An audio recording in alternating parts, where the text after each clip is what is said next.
Hola Gabriel, ¿qué tal? ¿Cómo estás? Hola, muy bien, todo bien. Espérame, déjame corregir bien la cámara más o menos.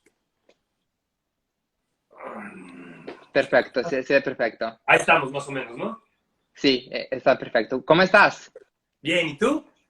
Muy bien, gracias. Primero permíteme agradecerte enormemente haber aceptado mi solicitud. Para mí es más que un honor tenerte aquí en mi programa. Gracias por invitarme. Y bueno, en lo que yo te pueda servir. ¿De dónde eres, oye? Yo originalmente de Serbia, pero vivo en España, en Valencia ahora. Serbia. Wow. ¿Y estuviste en la guerra? No. No porque, a ver, guerra estaba en el 92 y yo era muy pequeño y guerra estaba entre Bosnia, Croacia y Serbia. Yo estoy del norte de Serbia, así que O sea, no te afortunadamente tocó, no me ha tocado. no te tocó nada feo. No, no, no, gracias a Qué bueno, Dios. qué bueno, gracias a Dios, qué bueno, qué bueno. Y ahora en Valencia. Dicen que es muy bonito. Yo no conozco Valencia, pero conozco muy bien España y me parece un lugar hermoso para vivir. Qué bueno.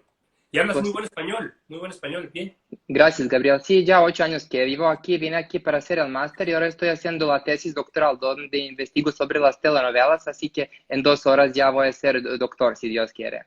Ay, qué bueno, felicidades, enhorabuena. Muchas gracias. Felicidades a ti, Gabriel, por tu carrera. Y antes de empezar a hablar sobre tus telenovelas, te quería preguntar actualmente a qué te dedicas ahora o a qué te dedicaste antes de pandemia. No, más bien la pandemia, te voy a explicar. Yo antes, por ejemplo, no sabía cocinar y la pandemia me ha ayudado a valorar muchísimo lo que es la cocina, lo que es cada centavo de la economía y las ganas de además convertirte en un alquimista todos los días, en alguien que de pronto eh, hace química, hace alquimia, ¿no? Algo para ti, que además te vas a comer, que va a ser delicioso. Entonces, es algo que yo jamás había hecho y que la pandemia me trajo. ¿Sí me explico? Claro, entonces te dedicaste a cocinar, como tú dices, es un tipo de alquimia. Y si ahora hablamos desde el final hasta el principio, te quería preguntar, Gabriel, ¿cómo eran tus inicios en el mundo de actuación?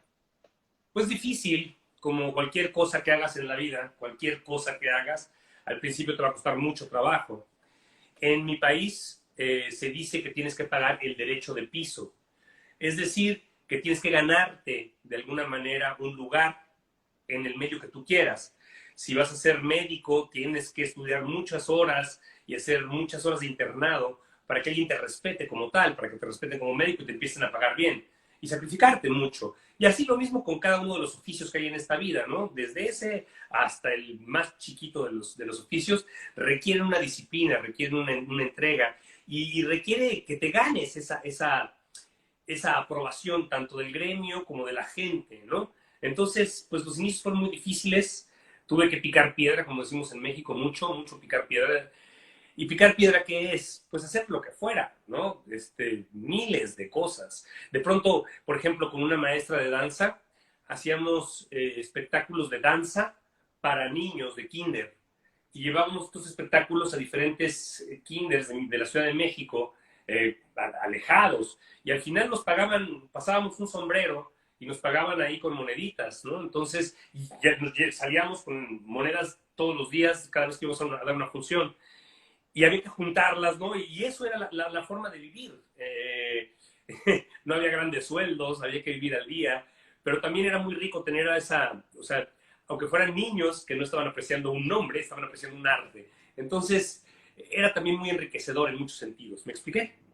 Claro, gracias por decirlo así, es importante porque, como tú dices, era difícil, pero evidentemente valió la pena. Y cada principio es difícil, evidentemente. Y te quería preguntar, Gabriel, ¿tus inicios en las telenovelas fue en TV Azteca o dónde? Sí, en TV Azteca fue la primerita, las dos primeras fueron ahí, bueno, pues, varias primeras. eh, Me tardé un rato en iniciar en la televisión porque en la escuela de teatro donde yo estaba, mis maestros decían que la televisión era una forma de prostituirte, que si tú eras actor serio, tú ibas a hacer teatro o cine, pero jamás televisión. La televisión la veían mis maestros como una decadencia, algo que no estaba bien, era demasiado comercial para ellos.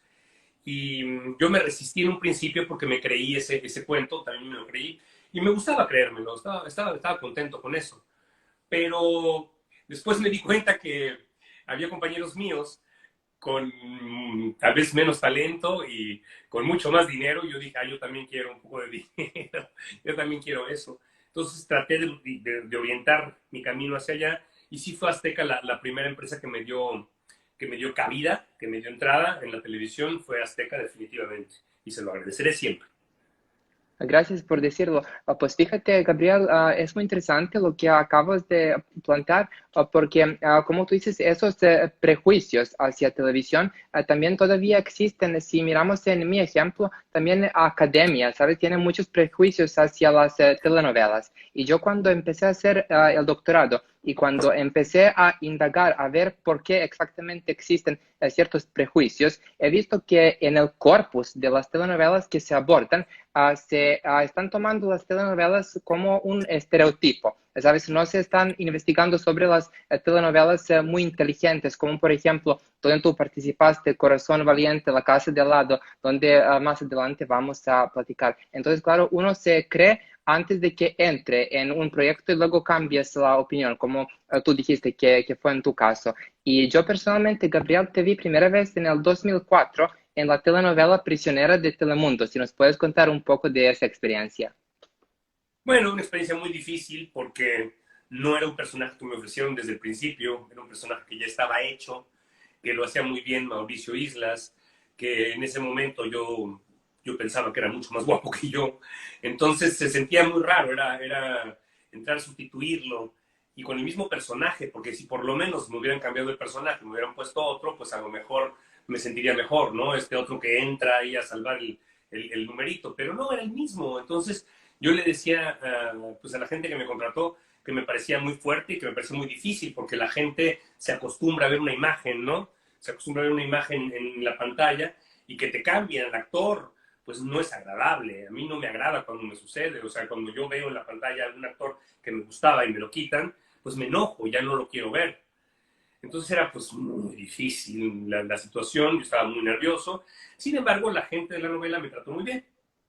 Todo el elenco completititito. Me estaba muy interesado en que la novela funcionara y no puedo quejarme de esa experiencia en lo más mínimo, porque tanto el elenco como el crew, como los ejecutivos, como todo el mundo, me atendieron muy bien, me quisieron, me acobijaron y logramos sostener el rating a pesar de todos los pesares. El rating se sostuvo y eso fue un éxito para mi carrera, porque entonces me permitió ya después tener una carta con que defenderme aquí en Miami, ¿no? Con que podía pues negociar, ¿no? En el futuro.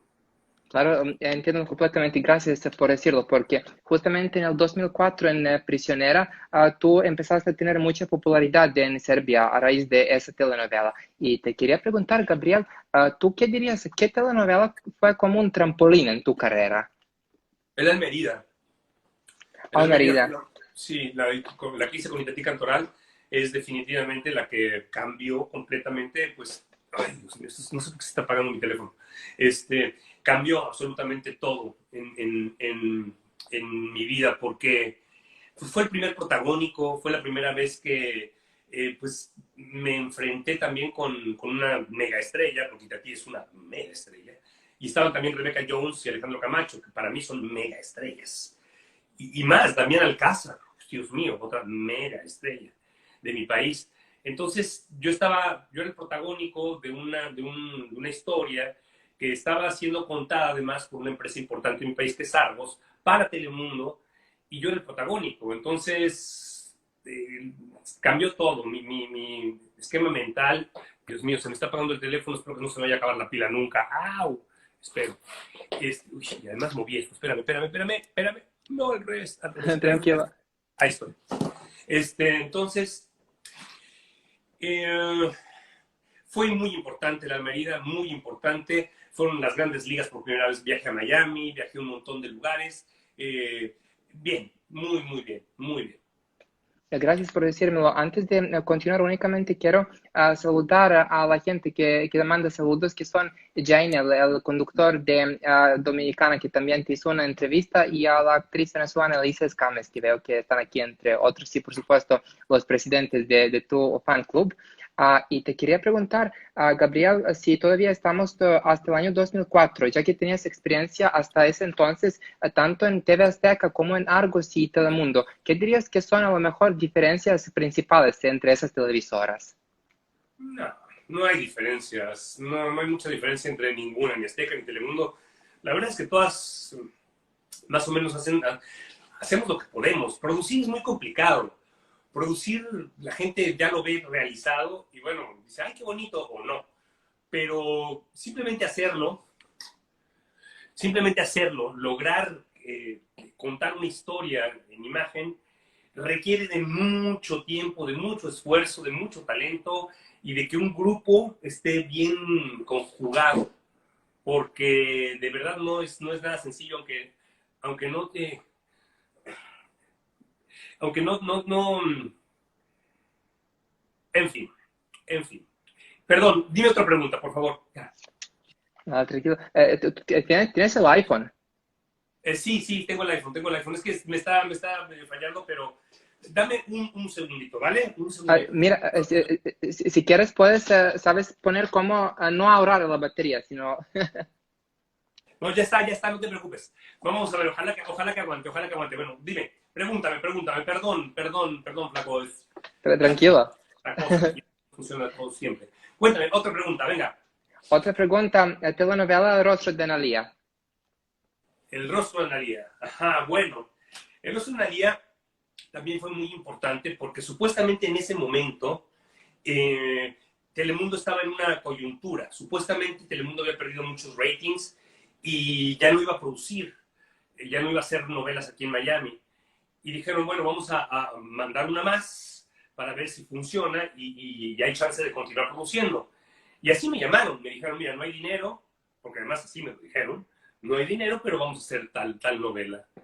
Y yo dije, bueno, no hay dinero para Telemundo, es muy raro, ¿verdad? Pero bueno, había poco. El caso es que eh, la hicimos y funcionó. Una novela loca, una novela que yo creo que empezó con estas cosas de romper, ¿no? El patrón generalizado de la telenovela típica, ¿no? Del sueño de la Cenicienta. Esta novela ya estaba más, hablaba de clones, por ejemplo, ¿no? Kiko Olivieri es un demente, pero me cae muy bien. Hizo una historia ahí, es una mezcla entre melodrama, pero ya empezaba la acción, ¿no? Porque, ¿cómo se llama? Ricky Montana era de alguna manera un mafioso que ya se veía venir, todavía no se veían venir todos los narcos y demás, todavía no había tantas novelas de narcos. Entonces creo que fue muy importante en todos los sentidos para Telemundo, para mí, para Kiko y para la gente que participó ahí. Nos fue muy bien, nos fue increíble y muy rico haber jugado en esa novela. Claro, gracias por decirlo. Y eso fue la última telenovela donde yo te vi antes de venir aquí a España. Y antes de ir a España, yo estoy viviendo en Estados Unidos, en San Diego. Y me acuerdo cuando fui a visitar Universal Studios, que en todos los carteles era sobre la telenovela La Casa de Al lado. Y eso me llamó la atención porque eran los protagónicos incluyéndote. Y eso es telenovela muy importante que luego vi aquí por Netflix. Si nos puedes contar sobre esa experiencia. Bueno, otra que también fue muy importante en mi vida, muy importante, porque era una novela verdaderamente diferente, ¿no? El protagonista, que era yo, era malo, muy malo. Era un asesino en serie, además. Un tipo muy loco. Y todo eso ya en sí mismo era muy atractivo, porque no era una novela, insisto, convencional. Las cosas que empezó a hacer Telemundo en toda esa época, a mí me parece que fueron muy acertadas, porque ampliaron el mercado, ampliaron lo que los escritores tenían que decir. De hecho, yo sí creo que Telemundo fue pionero en incluso las novelas de narcos, salvo por Sinceros no hay paraíso, que creo que se hizo un poquito antes, la versión colombiana, no la nuestra, sino la de Colombia, creo que se hizo un poquito antes, que debe haber sido la primera o así, puedo equivocarme, pero Telemundo fue de los primeros que se arriesgó a hacer este tipo de historias que fueran pues distintas, ¿no? Proponiendo otro tipo de temas. Y La Casa de Al lado particularmente a mí me encantaba porque era una cuestión como de misterio, como de Agatha Christie, en donde tenías que descubrir, ¿no? ¿Quién había sido el malo? ¿Quién era el malo? y había diferentes pistas. Evidentemente el escritor tuvo mucha inteligencia para ir desviando la atención del público a diferentes personajes, ¿no? La culpa a diferentes personajes, pero creo que al final del día fue una novela que resultó y por lo menos a mí me la pasé muy bien, la disfruté muchísimo y también gracias a Dios por ella. Qué bueno que existió. Claro, gracias por decirlo. Y te iba a preguntar si tú desde el principio sabías que Gonzalo Ibáñez era el verdadero asesino. Sí, sí, claro. Sí, sí, sabía todo desde el principio, claro. Sí, lo Y, sabía todo. y ¿qué dirías, Gabriel, para ti qué fue el reto más grande en construir ese personaje? Pues que pareciera bueno, que pareciera realmente una persona inocente. Eso era lo que era difícil, que todos los demás que estaban en su alrededor le creyeran esa bondad, ¿no? Entonces, esa fue la idea y lo logramos bastante bien.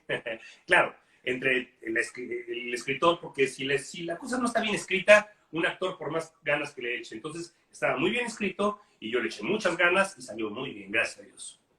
Claro, gracias por decirlo. Yo me acuerdo que me sorprendí muy bien cuando vi que tu personaje era el asesino, porque era la última cosa que te esperabas. Y yo Claro. estaba acostumbrado, sabes, verte como en protagónicos donde eras siempre de bueno. Entonces me sorprendió verte en ese papel de villano. Y ahora mucha gente estaba escribiendo y yo también vi esa telenovela, incluso la vi antes que La Casa de al lado, que por supuesto es la telenovela Corazón Valiente. Si nos puedes platicar un poco de esa. Pues también muy linda porque esa en realidad lo que más siempre quiero resaltar es que me di cuenta que una escritora cuando tiene la visión clara de algo puede lograr lo que quiere. O sea, un escritor puede inventarse lo que sea. Y esta señora, Marcela Citerio, se inventó una historia. Ella se inventó primero la historia de Corazón Valiente completita. Pero no le estaba funcionando. Por alguna razón algo pasó y no le estaba funcionando tanto. Y a mí me dijo, te voy a meter a ti y te vas a convertir en el protagónico de esa historia, vas a ver. Yo al principio no le creí demasiado. Dije, ¿cómo vas a lograr desviar la atención de gente tan importante que estaba en esa novela hacia mi personaje? Y me dijo, vas a ver lo que voy a escribir para ti. Y además la actriz que te voy a traer. Y pues se convirtió en lo que se convirtió. O sea, sí me trajo una super actriz, me dio un super personaje que, que románticamente, pues eso es lo que todos quisiéramos hacer, ¿no? Un superhéroe, un tipo solitario, ¿no? Con su moto, buena onda, entregado, en fin, padrísimo, padrísimo, me encantó Corazón Valiente, fui muy feliz haciéndola. Claro, porque también tenía mucha popularidad esa telenovela y mucha gente justamente me escribía aquí justo por De Corazón Valiente. Y te quería preguntar, Gabriel, si hoy en día estás en contacto con alguien del elenco de La Casa de al lado de Corazón Valiente. No, no, ni con esos ni con ninguno, o sea, nuestra profesión es muy fuerte. Ayer vi algo en una revista gringa, una revista en inglés, que me pareció simpático, ¿no? Porque decía algo así como que Bradley Cooper había encontrado el amor, ¿no? Con Jennifer Garner, ¿no? Que había encontrado el amor ya finalmente. Bradley Cooper, yes. Y que se lo había contado a sus grandes amigos, Leo DiCaprio y Brad Pitt. Y les ponen una foto de estos güeyes en la película última que hicieron, y así como, y uno se genera la ilusión de que Brad Pitt, Bradley Cooper y Leo DiCaprio están todo el día así echando desmadre y son bien cuates y se caen muy bien. Pero en realidad es muy probable que no se hablen jamás en la historia. Así somos los actores. Trabajamos en un lugar, nos llevamos re bien con la gente, hacemos grandes amistades que duran lo que dura la producción y luego no nos volvemos a ver para nada. Ahora Instagram de pronto, que nos permite esta cercanía, pues de pronto un saludo por ahí, pero pues son muy impersonales desde mi punto de vista. No es realmente que estés preocupado por el otro, sino es como cumplir un poco, pero bien, chingón. Pero no tengo contacto con nadie, con nadie, sin nadie, de ninguna novela, desde hace 25 años hasta ahorita, y no, bueno, con Angélica Vale, de vez en cuando, Ara Petke, de vez en cuando, Michelle Brown, de vez en cuando, mi hijo Alejandro Spicer, de vez en cuando, pero muy de vez en cuando. De acuerdo, gracias por decirlo. Y tú dirías, Gabriel, que eso en general, lo que me dijiste sobre los actores, que eso es a lo mejor en general o a lo mejor hay diferencias entre en México y Estados Unidos en ese sentido. No, no hay diferencias. Somos en México, en España, en Serbia, en todos lados, los seres humanos somos seres humanos y los actores somos actores. Y tenemos una cierta facilidad, pero que también es, pues, fenotípica, si la palabra podría ser correcta en este momento. Es decir, somos, o arquetípica, los actores somos el juglar, desde que el mundo es mundo, hay alguien que quiere representar lo que nuestra sociedad es, siempre, desde Grecia. Bueno, obviamente cuando la sociedad empezó a integrarse como sociedad, en la comunidad primitiva no tanto, aunque seguramente habría representaciones también bastante primitivas. Es decir, el hombre quiere representar, el hombre quiere decir, el hombre quiere hacer, quiere imitarse, lo hace a través de la pintura, de la música, a través de la actuación, del teatro, que tiene siglos de existir. Y todos somos parecidísimos, somos igualitos. Te juro que Jennifer Garner, Bradley Cooper, Brad Pitt y Leonardo DiCaprio se respetan, se deben querer, pero no se ven ni se hablan. O sea, la revista no es cierto. No es cierto. Ah, de acuerdo, gracias por decir eso de verdad. Y te quería preguntar, luego, Gabriel, en el año 2014, tu experiencia en la telenovela Los Miserables. México, me la pasé muy bien porque es mi país. Estaba viviendo, me pusieron a vivir en un lugar precioso, un lugar que yo realmente me gusta mucho de México, que se llama Coyoacán. Amo ese lugar y me pusieron a vivir ahí. Entonces fue una etapa bonita de mi vida. Ahí conocí a la única hija que he tenido y tendré, que se llama Macarena Dalai. No es mi hija, pero en ese momento ella me dijo, quiero que seas mi papá, y yo te dije, órale, va. Y entonces ahora es mi hija, sin ser mi hija. Pero la quiero, nos seguimos hablando todos los días, porque nos hablamos todos los días. Desde el 2013 que nos conocimos hasta el día de hoy. Ella tenía 11 años cuando la conocí. Iba a cumplir 18 ya pronto. O sea, y sigo con ella muy, muy cerca. Entonces fue una novela que me dejó esa amistad sí me dejó para siempre. Mira, te estaba diciendo que los actores éramos bastante, ¿no? Bueno, con ella sigo teniendo una amistad muy cercana. Pero, ahora, hablando profesionalmente, un personaje muy divertido. El Diablo Marrero realmente me hizo gozar. Me dejó jugar conmigo mismo con la posibilidad de no tener moral, de no tener ningún prejuicio sobre nada y de enamorarse, que también finalmente es parte del condimento que necesitamos en la vida para poder destacar, para poder brillar. Entonces el Diablo Marrero se enamora de su santa, a la señora Ámbula, y bueno, va por ella todo el tiempo, incluso mata al hermano, finge ser el hermano, hace muchas cosas. Entonces tuve dos personajes, me gustó, me la pasé muy bien, creo que fue un buen trabajo actoral y pues buena onda por el Diego Marrero y por todo eso, muy bien. Gracias por decirlo, Gabriel. Y ya que hablamos de esto, ¿tú dirías que algún personaje que interpretaste a lo largo de tu trayectoria de las telenovelas que se te asemeja a ti, como a Gabriel Porras? Todos y ninguno, o sea, todos tienen algo de mí, pues no hay manera de no. En la escuela que yo estudié, tienes que prestarle también parte de ti a tu personaje, no puedes ser completamente estéril, o sea, tienes que darle un poco de ti y todos tienen algo de mí, todos, hasta los más malos. O sea, los más malos cumplen las fantasías que yo no he podido cumplir, ¿no? Por ejemplo, eso tengo esa gran ventaja, como dice Joaquín Sabina, probarme en la piel de todos los hombres que nunca seré, ¿no? Y me ha dado esa posibilidad mi carrera, pero lo seguiría haciendo, me encanta, me encanta. Y el Diablo Barrero me dio esas chances de ser otro siendo yo, pero soy yo al final del día. Claro, porque tú estás canalizando los personajes, Gabriel, y en general te gusta más interpretar los personajes de protagonistas o de villanos. Yo creo que son más difíciles. Ay, carajo. Yo creo que son más difíciles los protagonistas. Porque en la novela tradicional, y tristemente, aunque yo no hice puras novelas tradicionales, sí hubo muchas que estaban empapadas por ese tradicionalismo. Entonces, los protagónicos se vuelven un poco monótonos, como son tan rectos, ¿no? Tan bien pensados y demás, bien intencionados. La tercera vez que les ven la cara de idiotas, ya uno dice, oye, ya que no te ven la cara de idiota, maestro, o sea, ¿qué te pasa? Entonces, es más difícil convencer al público que, bueno, pues pueden ver la cara de idiota, a pesar de que no eres un idiota. Pero los protagonistas tienden... ¡Ay, carajo! Es que esto se me está apagando, pero bueno, ya no nos quedan 5 minutos, está bien. Los protagonistas tienen los protagonistas de melodrama tradicional, ¿no? Porque hay que diferenciar. Ahorita las cosas están cambiando. Ahorita los protas ya están siendo un poquito más de seres humanos. Pero hay veces que los protas tradicionales sí se vuelven más difíciles.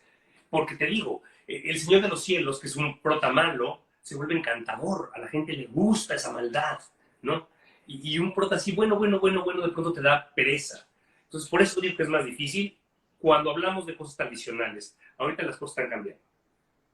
Claro, gracias por decírmelo, es muy interesante. Y la última pregunta que tengo al respecto, ¿qué piensas tú, Gabriel? Porque has mencionado algo relativo anteriormente.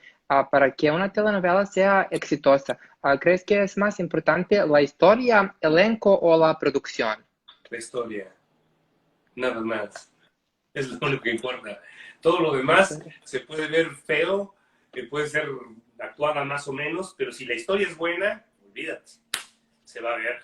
Si la historia es realmente buena, puede estar mal actuada y puede estar mal iluminada.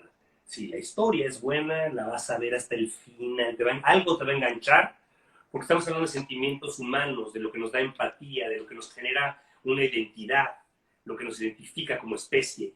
Entonces, las historias son lo que contienen lo que verdaderamente importa. Lo otro es imagen. Y sí, claro, qué bueno ver una buena historia, bien actuada y bien producida. Pero puedes ver una pésima historia. Yo no podría ver una pésima historia bien actuada y bien producida porque me va a dar mucha hueva, me va a dar mucha pereza. ¿Sí me entiendes? Claro, claro. Sí, lo que dices es que es más importante la historia en ese sentido. Y te quería preguntar si me puedes contar, por ejemplo, sobre una escena de La casa de al lado que, por ejemplo, nunca vas a olvidar. No, ya me olvidé de toda la casa de al lado, no hay manera. Ya me olvidé de toda la casa de al lado y de todas las demás. No, es otra cosa de mi memoria. Mi memoria es muy, no sé si selectiva o qué, pero por ser actor me he aprendido miles y miles y miles de discursos, de palabras, de posturas de vida, con diferentes personajes, con diferentes actrices enfrente o actores, con diferente todo. Ay, Dios, no hay manera, no hay manera que me acuerde, no me acuerdo de nada, ni de esa ni de ninguna. O sea, hay flashazos, pero así algo que impacte, que te pueda contar ahorita, pues no me acuerdo. No, gracias por decirlo. Y piensas que es a lo mejor la manera más sana de conllevar la vida de un actor, porque si tienes toda una memoria, igual te puedes confundir de tantos personajes y todo. Por ejemplo, ¿no te parece que si tuviéramos que cargar todo ese sufrimiento? Porque, por ejemplo, yo hice una que se llamaba Bajo el mismo cielo, en donde mi hijo era un criminal. Y mi hijo era un criminal y terminaban matándolo, lo ponían en inyección letal. Las escenas cuando tuvimos que despedirnos, mi hijo y yo, fueron de las cuestiones más dolorosas que me han pasado en la vida, porque realmente los dos entramos en Luis Ernesto Franco, gran actor el cabrón, los dos entramos en una dinámica, nos volvimos locos, nos entregamos de tal manera que para ese día de la fiesta final de la novela, yo no pude ir, o sea, me sentía derrotado y destruido completamente. Si yo cargara eso por el resto de mis días, imagínate nada más qué lastre tan grande, no podría, no, por eso olvido rápido lo que sigue. ¿Qué sigue? Gracias, Gabriel, por decírmelo. Como eran todas las preguntas al respecto que yo tenía, te quería preguntar si te gustaría decir algo lo que yo no te haya preguntado. No, que muchas gracias por la entrevista. Qué bueno que estás realizando tu doctorado, qué bueno que te vas a graduar. Continúa trabajando duro. Y bueno, pues bienvenido al mundo del espectáculo, del entretenimiento, ¿no? Te doy una patadita así simbólica para que te vaya muy bien en tu carrera, que te vaya súper bonito y que Dios nos bendiga a todos. Qué buena falta nos hace.